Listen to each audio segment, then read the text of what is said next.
Saudações, bons amigos, um 2025 próspero para vocês, com muita saúde, muita paz, muita alegria, muita vontade de conhecer as coisas. O que mais que esse professor pode desejar para vocês? Prosperidade, que prosperidade não só está envolvida em dinheiro, né? Prosperidade é alegria, é paz, é saúde, é amor, longanimidade, bondade, né? Claro que dinheiro é super importante, né? Dinheiro é fundamental, né? O pessoal fala que tudo mal é o dinheiro, né? Se você não souber usar bem o dinheiro para coisas certas, você acaba realmente se desviando, né?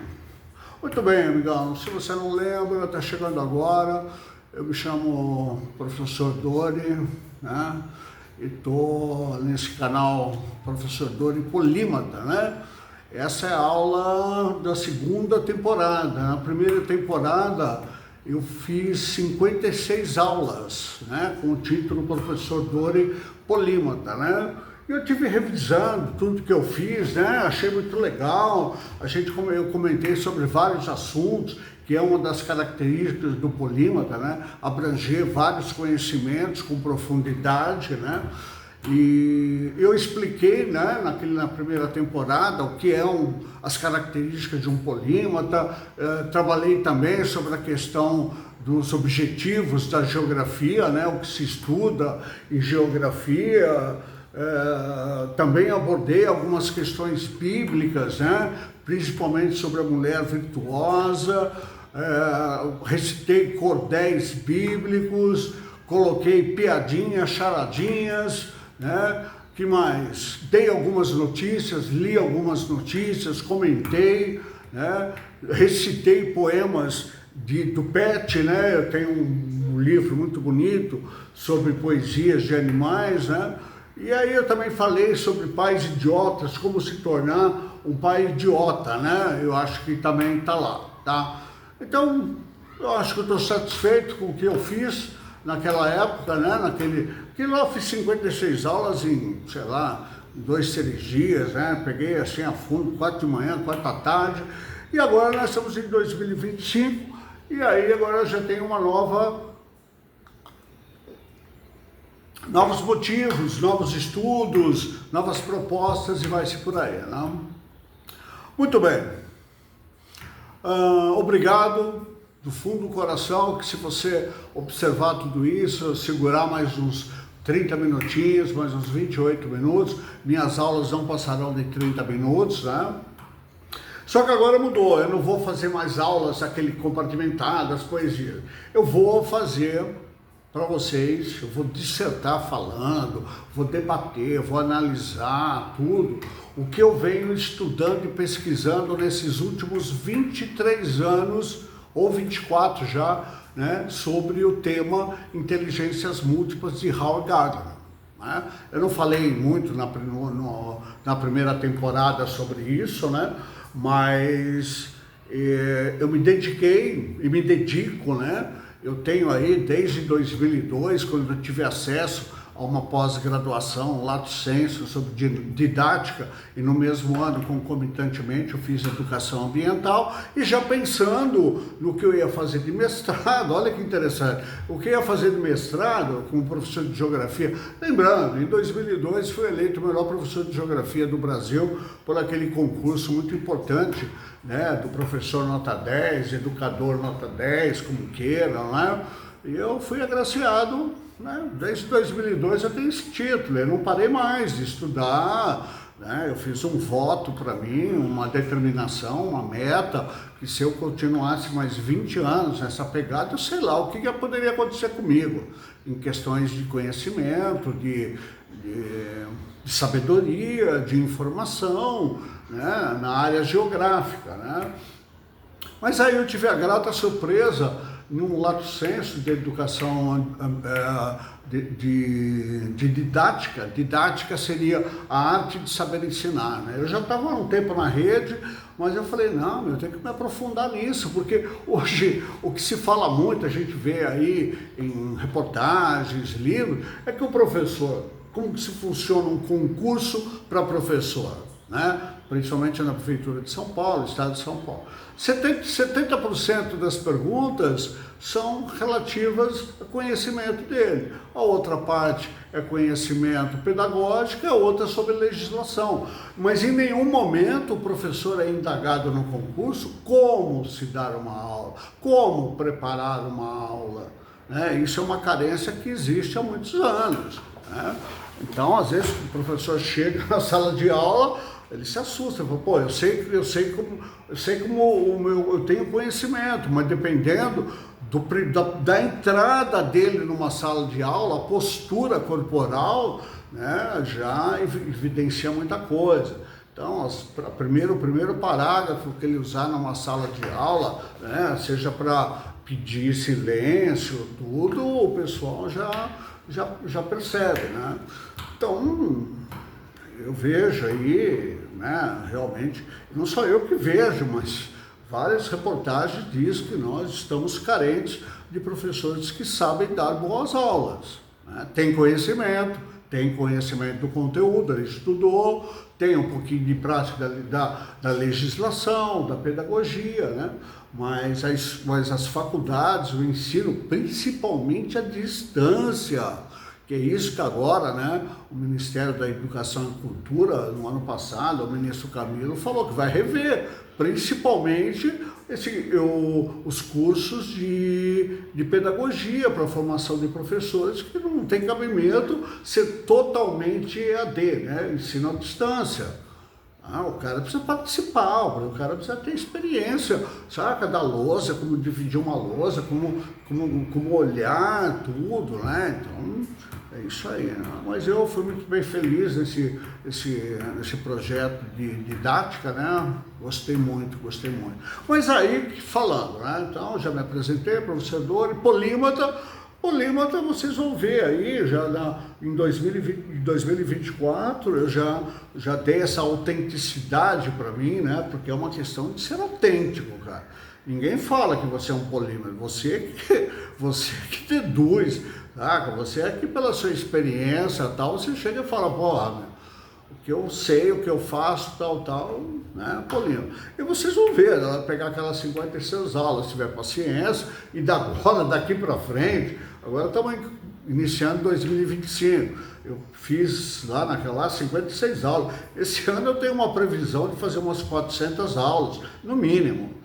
Talvez até o meio do ano aí, vamos ver o que acontece. Um polímata tem essa, de fazer grandes quantidades, ele é desafiador dele mesmo, Eu desafio a mim mesmo, ninguém coloca nada, eu me desafio, eu que me estabeleço minhas metas e tal, Eu tive uma experiência maravilhosa, 12 anos no mundo corporativo, Eu fui numa empresa chamada Dinapac Equipamentos Industriais Limitada, uma multinacional que tinha aqui no Taboão.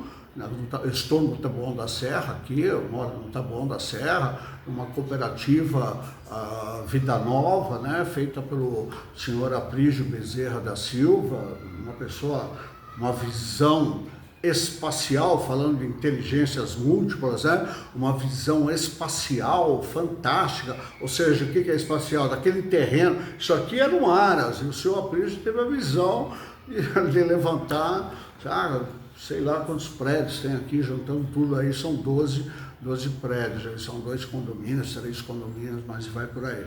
A gente vai falar de inteligências múltiplas daqui para frente, Teoria de Howard, mas eu vou fazer primeiro nessa aulinha, falar um pouquinho de mim, do meu passado no mundo corporativo, A primeira coisa, amigos, olha que interessante, eu fui alfabetizado muito cedo, aos 6 anos de idade eu fui alfabetizado, Não sabia ler, interpretar, mas a partir dali eu era um curioso, entendeu? Era um curioso, não sei se é genético, se foi o meio, não tenho esse domínio para explicar, se eu já nasci curioso, se eu já nasci, minha família, meus pais já tinham 4º ano, minha mãe 4º ano, fundamental, entendeu? Pouco se falava sobre educação, pouco se falava, E olha que interessante, eu nunca esqueço, que a gente ia na casa da minha avó, minha mãe pegava nós 3 e nós íamos lá Vila dos Remédios, a gente pegava ônibus aqui, pegava outro. Hoje não, se chama um Uber, você está lá. Mas era uma caminhada com três crianças pequenas, né? E aí a gente chegava na casa da minha avó, falecida, está na glória, né? Evangélica, tudo, da Assembleia de Deus, minha mãe também. E aí a gente chegava lá, e a avó à noite queria ir para a igreja. E a gente ia na caminhada, todo feliz, na igreja. Eu não lembro meus irmãos se dormiam, não, mas eu ficava atento, sabe? Desde pequeno eu sempre respeitei o que o outro fala, sempre gostei de ouvir, sabe? Não rebater, mas, sabe? Eu adorava ouvir até hoje, gosto de ouvir boas falas, boas palestras, bons cultos, bons palestrantes, boas aulas, né? Me interessa muito. E aos 6 anos de idade, eu lembro no culto que o pastor estava sentadinho lá prestando atenção, tal, música, tal. Meus irmãos, nem sei se tal, naquela época a criança dormia, né? E eu lembro que eles falaram sobre Salomão na Bíblia, né? E aí ficou aquele impacto, o homem mais sábio do mundo, o homem mais rico. Aos 6 anos de idade eu já falei, pô, meu Salomão, o homem mais rico. Só que não deu detalhes, eu sabia que tinha que ler a Bíblia para entender melhor, né? E que o cara teve mulheres e mais mulheres. Pô, mas, né? O cara mulherengo, rico, as pessoas vinham lá para pegar conselho dele, né? Está tudo na Bíblia lá, Provérbios, é filho de Davi, né? Foi iluminado, né? E se deu bem. Escreveu Provérbios, é uma coisa muito bacana. E aí, depois passou o tempo, eu curioso, eu falei, vou dar uma lida em Provérbios, né? O que é? Qual foi a sabedoria que Salomão passou, que ficou para entender? E eu vi, aí eu falei, pô, não... Falei, caramba, umas coisinhas meio conselhos, fala de família, fala de caráter, moral, tal. Eu não vi grandes avanços, né? Em Salomão, deixou muita coisa, tal. Claro que hoje em dia, se você pega uma Bíblia que faz uma análise, eu tenho 3 Bíblias, eu tenho a Thompson, tenho uma que fala sobre apologética, que é aquela que vai debater coisas que falam contra a Bíblia, e tem uma maravilhosamente bem comentada pelo Bispo Edir Macedo, meu. Que coisa maravilhosa! Ele demorou 40 anos para comentar essa Bíblia, 40 anos. Ah, sabe o que é isso? O cara foi, ele comentou a Bíblia inteira. Quem tem acesso a essa Bíblia é maravilhosa. E é o meu hobby, ficar lendo esses comentários e tudo. Então, aí a sacada foi, de criança, eu falei, eu vou querer ser que nem Salomão, entendeu? Não pela riqueza do dinheiro, mas pela riqueza de conhecimento, sabedoria, né? Ter mulheres, também não tem esse foco, né? Imagina, cara, o cara tem 900, como é que ele vai administrar isso? Pirou, o cara se manchou perante a Deus, né? Então, mas eu tive como propósito bom, desde criança, sempre, né, pegando, aí vinha, Salomão de novo, um dia eu vou chegar, é meio pretensioso, né? Né? Mas o políglota que deu, vocês vão ver pela trajetória do que eu vou contar aí, você pode falar, o garoto está no caminho certo aí. Tem o chão ainda para chegar lá, igual Salomão, não. Mas eu tenho muita coisa. Sabe? O que Salomão escreveu hoje, você vê pelos livros de autoajuda, tem tanta bibliografia, tanta leitura, tanta escrita produzida pela humanidade, que se você abraçar isso, saca? Registrar na memória, guardar, colecionar essas coisas, você é capaz de reescrever novos provérbios, novos procedimentos, né? Mas não tem essa intenção tudo. Mas eu tenho um vasto conhecimento. Se eu sei que eu tenho, é fato consumado, né? A minha casa, vocês vão ter a oportunidade de ver, é uma casa polimática, né?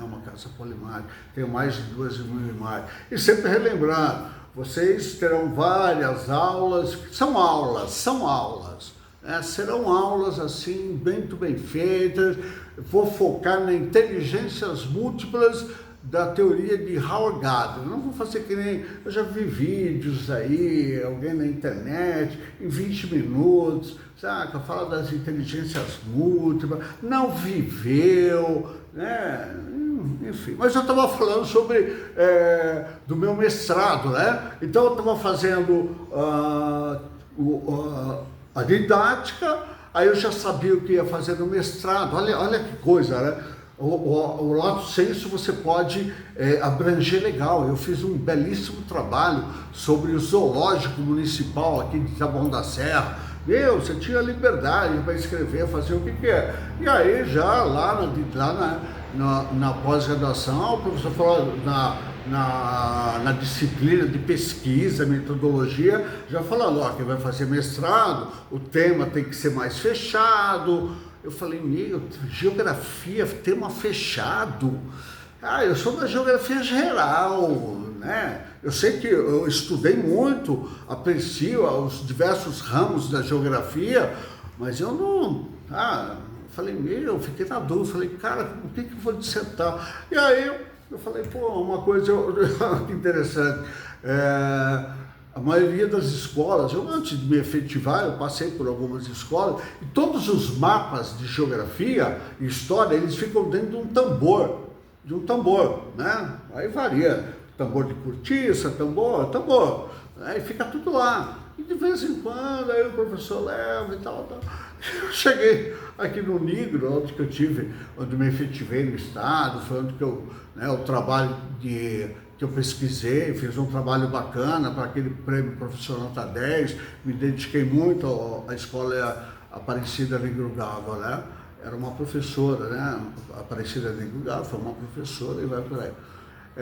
Gosto de topônimos, saber por que aquele lugar recebe aquela homenagem, tanto os topônimos indígenas também, tem um belo dicionário, né? Saí de Piruíbe agora, cheguei agora, e Piruíbe quer dizer mar de tubarões, né? Curiosidade, passei por Jequitiba, terra das águas, Miracatu, terra de gente boa, depois passei por Itapecerica, Pedra Lisa, passei por Imbu, que é cobra, e estou em Taboão. Taboão já não é Tupi, né? Não é Taboão, mas Taboão tem duas versões, né?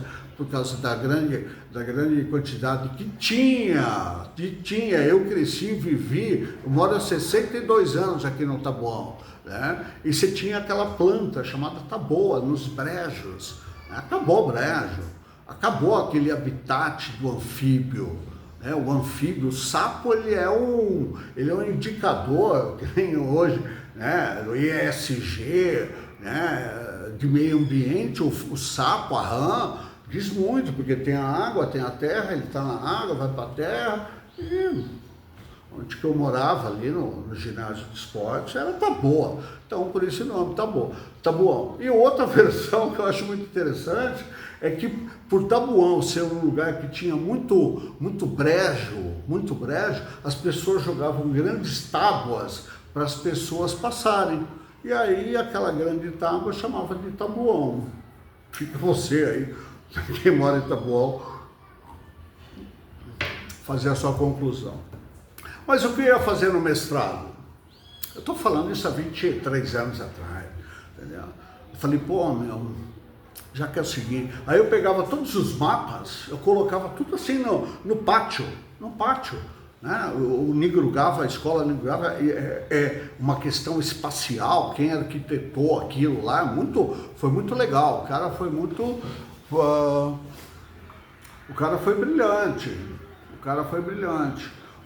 brilhante, né, com relação a isso, né, e aí tinha um espaço, aí eu coloquei todos os mapas eu coloquei no pátio, tinha um senhor que mexia lá, falei, só faz uns furos aqui para mim, faço, professor, coloquei, pendurei, colocava umas coisas embaixo, algumas curiosidades, e o interessante é que as crianças gostavam, na hora do intervalo eles estavam lá apontando o dedo e tal, falavam, olha, faz sentido, olha que negócio legal. E eu ia dissertar sobre aquilo, né?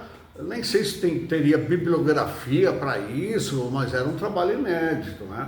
tirando os mapas do tambor e tal. E para o doutorado eu já estava pensando, falei, bom, doutorado, eu gosto do professor Celso Antunes, que mudou minha vida, esse senhor chamado Celso Antunes, professor, um papa da geografia, um papa da educação.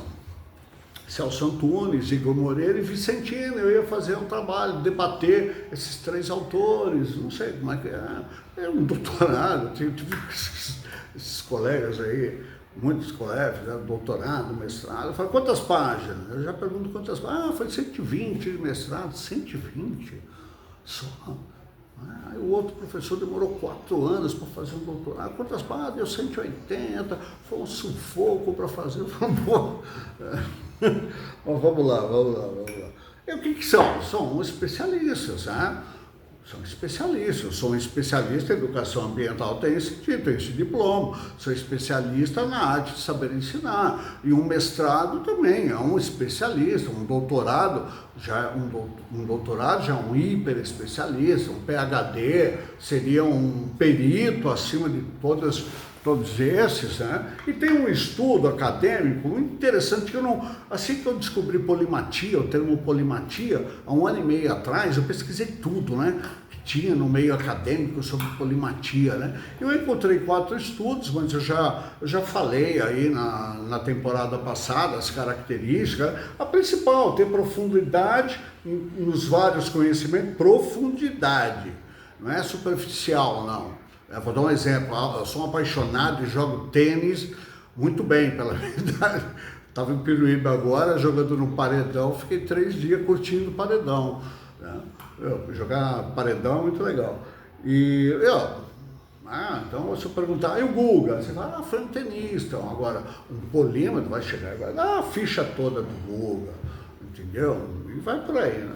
Então, só para né, a gente fazer uma introdução da hierarquização né, do meio acadêmico. Eu vi isso num estudo de uma professora, não achei mais. Ela estava defendendo essa tese, né? De que existe o especialista, o hiperespecialista, existe o perito, aí ela colocava o intelectual depois, ela colocava o delentista, que é uma pessoa que está abaixo do polímata, que é aquele que conhece vários assuntos, mas com certa superficialidade, né? Então ele falaria, o Guga é tenista. Aí eu só pergunto, onde que ele nasceu, quanto que ele ganhou de prêmio, qual foi a classificação, grandes lá, não sei que ele é um tenista. E eu, né, na arte do tênis, eu dou a história todinha do Guga, posso dar toda a história de todos aí, né? Então ela hierarquiza, entendeu? Existe o especialista, existe o hiperespecialista, o expertise, ela também coloca, né, pessoas com expertise, né? Depois ela coloca os intelectuais, que é meio...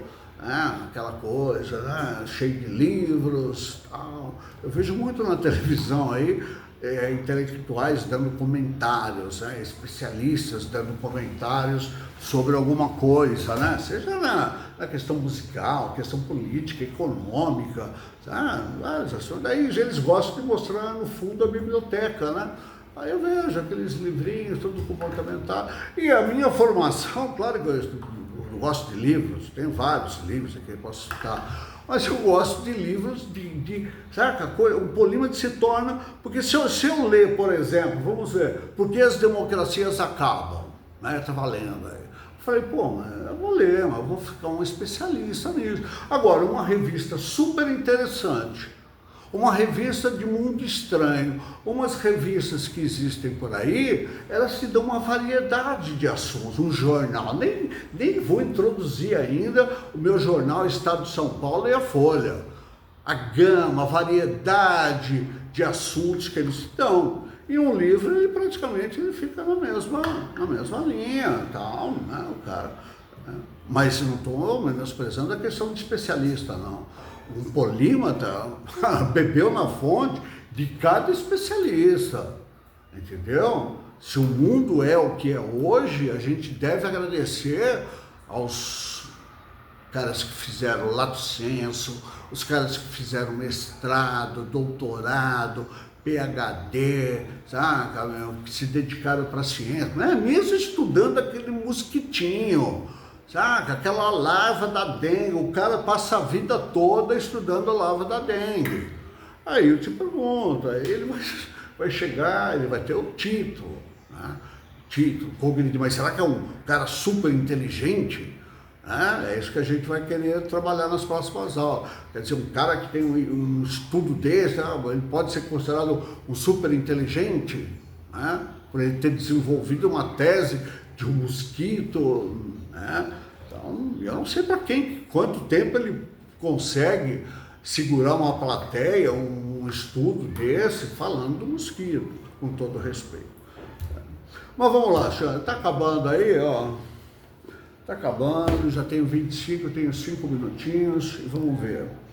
Então é isso, eu estava falando que eu trabalhei na Dinapac, Equipamentos Industriais Limitada, comecei como office boy e foi uma coisa muito... é o seguinte, eu vou falar tudo que eu quiser agora, como diria meu amigo Raul, falar tudo que quiser, tá? E viva a sociedade alternativa, fala o que tu queres, se quiser tudo da lei, né? Liberdade de expressão, quem quiser ver, acompanhar, acompanha. Eu não tô atrás de link, like para fazer sucesso. Eu sou sucesso para mim. Uma das características do polímata, eu não sei, cara, eu gosto de polimata, tá, cara? Pessoalmente, assim, eu falo, ó, polímata, proparoxia, tem a ser, mas eu gosto da questão de chamar polimata, né? Por exemplo, como professor de geografia, às vezes, Roraima. Vou repetir. Tenta você falar Roraima. Você torce a língua. Foneticamente, uma criança vai aprender, né, aqueles fonemas, né, decodificando palavras, sílabas e tal. Eu falo Roraima. Eu já estive lá, entendeu? Então, depois eu conto minhas viagens pelo Brasil só de ônibus, cara. Não gostava de você não vai de avião. Eu vou perder. O melhor é a paisagem, é o espaço. Quando eu tinha depressão, há anos atrás, aí eu pegava uma licença, ia até rodoviária, falava com a minha ex-esposa, falava, nem sei para onde eu vou, meu. Chegando lá eu te ligo, tá? Então é isso, galerinha. Tá, obrigado pela atenção. E agora está terminando essa aula, vou mudar. Essa aqui é a foto da cachoeira que eu tinha no meu sítio lá em Juquitiba, cara. Aqui, eu vou dar uma melhoradinha aqui, ó. Aqui, ó, uma queda d'água que eu tinha lá. E eu mandei fazer, foi muito legal aqui, cara. Quando eu trabalhei aqui para decorar a casa com adesivos e tal. Foi um trabalho bem personalizado esse aqui, tá bom? Então é isso, galera. Eu não vou mais fazer piadinha, não vou fazer mais charada, não vou fazer, como se diz, poema, né? Vai tomar tempo. Inteligências múltiplas, acho que até o meio do ano. Lembre-se, eu tenho 23 anos de pesquisa, prática. Como eu falei, eu podia ter feito anos atrás uma tese de mestrado, né, saca? Falando isso, mas eu vivi intensamente cada inteligência que foi proposta por Gadamer, né? Gadamer não revolucionou, vai falar, ele revolucionou, não, cara, ele simplesmente falou a real, é isso. O ser perfeito para a educação, o ser perfeito para o ser humano é abraçar as inteligências do outro. No começo eu falei, isso aqui é um modo de vida interessante. E hoje não, hoje eu percebo que é a vida é isso, tá? Das inteligências múltiplas. Tá? São 9, aí eu vou acrescentar mais aí, tá bom? Obrigado pela atenção, estamos aí, tá? Até a próxima aulinha aí, já estamos aí. Obrigado, galera.